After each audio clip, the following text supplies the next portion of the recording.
Hey there, hello and welcome. It is Madeline here, and tonight I am bringing you finally step 3 of Deepak's solution to natural solution to heal anxiety, depression, and stress, right? So, in tonight's topic is nutrition, right? How we need to address nutrition in order to heal ourselves of emotional stuff. And it's not what you think. Okay, I know it's not what you think. Well, a piece of it is what you think, but overall, it's not what you think.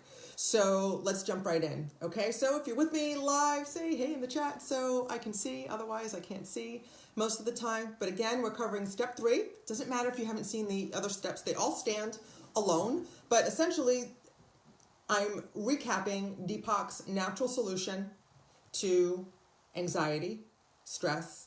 Hey, Kylie, good to see you, love. Glad you made it. Stress, depression, and anxiety, okay? And tonight I'm talking about nutrition, which is not just the food that we eat, but I'm going to start with the food that we eat, okay? So, and actually I want to back up. So before then, in order to heal your anxiety, depression, stress, emotional turmoil,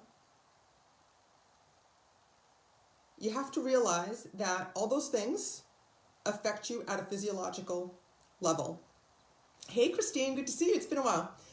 At a physiological level. So, and I know that if you're suffering from severe anxiety or depression, that you might think that it starts at a physiological level. And that's not the case, right? So anxiety and depression are thinking problems, okay? They're thinking problems. There are thought patterns that have gone astray that impact us on a physical level.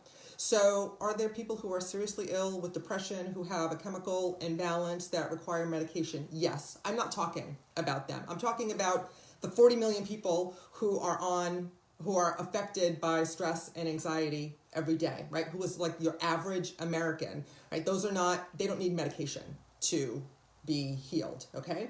But anxiety and depression, stress, trauma, emotional turmoil affects us at every aspect of our being, right? Body, mind, and spirit. And in order to heal, you need to address every aspect of your being. Does that make sense? Okay, you're welcome to, let me know if that makes sense in the comments and ask questions as we go along. And I'm happy to address them on the spot. So regarding physiology, okay, so those things do impact us at a physiological level. Anxiety, depression, trauma, they impact us at a physiological level. So in order to heal at a physiological level, you need to address nutrition. And when I say nutrition, I don't just mean what we put in our mouth, right? I'm going to expand that to nourishment, right? You need to heal your nourishment and nourish yourself. And you do that by addressing everything that we take in, okay? So that includes food, but that also includes content, right? What we take in the media and what we take in from other people. I'm going to address all 3 tonight. And I'm going to, hey, Everett, good to see you. And I'm going to do my best to keep it brief, right? Make it short and keep it brief so you can get a lot of bang for your buck. And then if you want to know more, let me know in the comments and I'll address it at another time, or we can talk about it online, or I'm going to offer some people a call, a free call at the end of this talk. Okay? So what we put in, what we put in our bodies, right? So essentially you need anxiety and depression does impact our physiology, and you can exacerbate your anxiety and depression by putting crap in your body. Okay? And by crap, I mean not wholesome food, right? So putting chemicals and, processed food in our bodies, putting chemicals in our bodies. If you eat animals, right? Eating animal products that of animals who are stressed out, right? You know that like if the animals are stressed out, Tony, glad you made it. If the animals are stressed out, that's impacting their physiology, right? They're getting all the stress hormones, all the fear, and then we're taking in that stuff into our own physiology, okay? So you want to eat clean, wholesome food. I'm not going to tell you what diet to be on. All the diets work, right? But you want to eat clean, wholesome food, right? We've all heard shop on the outer perimeter of the grocery store, okay? When you can, buy organic products that do not have pesticides and chemicals in them to grow. And if you're eating animals, again, if you're eating animals or animal products that are, look for products from animals that were raised cage-free, without hormones, and free range, grass-fed. So those animals, you want to eat, if you're eating cows, right? If you're eating cows, you want to eat happy cows, right? Because you're going to take that in, and that's going to impact your physiology, okay? Because that's true, right? So I'm going to leave that at there and eliminate the processed food, eliminate sugar if you can. I could do a whole live just on sugar. And I get it. I used to be addicted to sugar, and every now and then I still like to dive back into my sweets. So I've been there, right? So before my breakdown, I was polluted, right? I was seriously polluted because I ate all kinds of crap. I was overweight, and that exacerbates your anxiety. So when you finally decide, I've had enough of this shit, right? Being anxious, depressed, or in some kind of emotional turmoil, and you want to clean up your act, you need to start with your food. Okay, well, all three of these, actually, you need to start with. And food is a good place to start. And you don't need to, totally clean out your cupboards all at once, although that's what I did because I was so desperate. I needed to get better as quickly as possible. But you can start by eliminating some toxins in your diet right now, okay? And if you want help with that, you can reach out to me, right? So I'll tell you about the breakthrough call at the end, all right? So that's food. Clean up your act according to food is going to clean up your physiology. Next is what you take in, right? What you take in the media, okay? So what programming are you watching that you're taking in? That impacts your physiology. What you watch, right? So I applaud you for you watching content like this. And I'm also honored and grateful to be a part of your journey.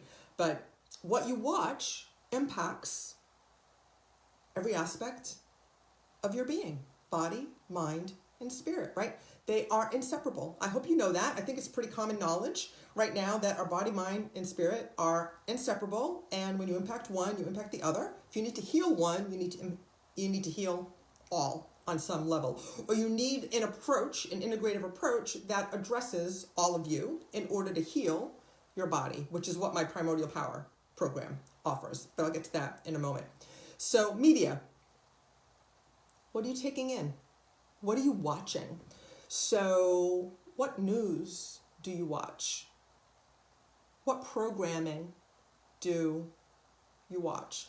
So for example, before my breakdown, I used to be a political junkie, okay? I loved politics. I knew everybody's name, how everybody voted on stuff, and I had opinions about everything and would get into it with people, right? On my side of the fence and on the other side of the fence, right?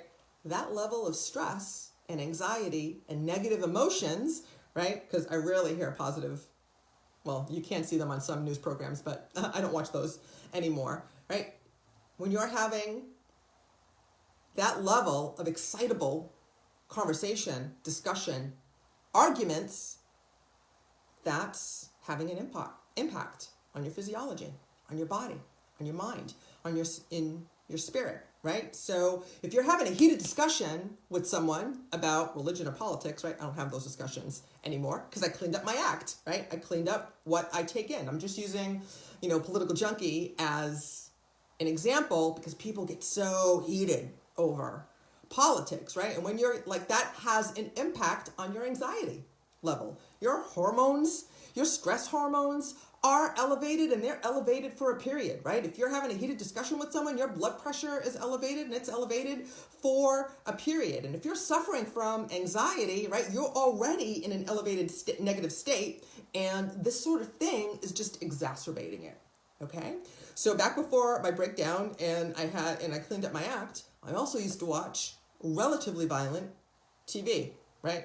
And not so violent as compared to what it is now. Like, there's a lot more violent. It's a lot more violent, more graphic today than it was 10 years ago, right? So I used to watch violent, action-oriented TV. It was a lot of fun to watch for me, right? You get all excited, sitting on the edge of your seat, kind of stuff, all the, the gasps and the ahs. I can get how that can be fun, but my lovely, the unconscious mind doesn't know the difference between I'm watching TV and it's pretend, and this is really happening. All it knows is that you're getting frightened, startled, or excited, and as a result, it responds. It makes your physiology respond accordingly. So if you're watching something fearful on TV, something action-oriented or violent on TV, your physiology is responding. Your body, your mind, and your spirit is responding as if it's really happening in front of you. Same thing with the news, right? So if you're watching the news, you're watching tragedy so the news is predominantly bad, right? It's 98% bad news, can make you feel really bad. If you're watching that on a regular basis and taking it in on a regular basis, you're having that sad response. You're triggering that sadness response. You're triggering that fear response. You're triggering that anger response based on the news, right? So I'm not saying put your head in the sand and not know what's going on, but there are ways to know what's going on without getting sucked in to the drama and the negative emotions of the news and the media, isn't there? That's right. So, but the moral of the story today is to bring these things to your awareness so you can realize that all of these things are impacting my level of anxiety. They're all impacting my level of stress. They're all impacting my physical health, my emotional health, my mental health, my physical health. I don't know if I said that already. So think about that and make adjustments accordingly. And lastly, I want to talk about the people that you have in your life.